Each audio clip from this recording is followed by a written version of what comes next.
ओडिशा सार्वजनीन परीक्षा बिल 2024 विधानसभा रे पारित हो जाइछि एवं परीक्षा गफलती रोकवा को सरकार नुआ बिल आनिछंती।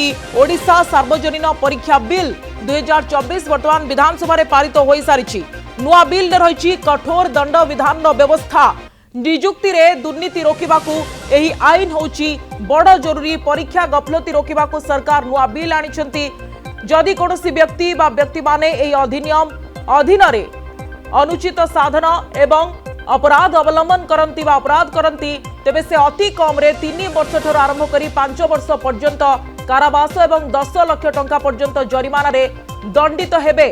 जरिमाना प्रदान ने खिलाफ कले भारतीय न्याय संहिता 2023 रो व्यवस्था अनुसार अतिरिक्त कारावास रे दंडित करा जिवो। ये प्रावधान मध्य रहिछि एवं सेवा जोगानकारी मध्य 1 कोटी टंका पर्यंत जरिमाना रे दंडित हेबाकू दायी रहिबे एवं सेही सेवा जोगानकारी ठारू आनुपातिक परीक्षा खर्च मध्य आदाय करा जिवो एवं तांकू 4 वर्ष पर्यंत कौनसी सार्वजनीन परीक्षा संचालन पाई कौनसी दायित्व प्रदान करने को मध्य प्रतिबंधित करा जिवो।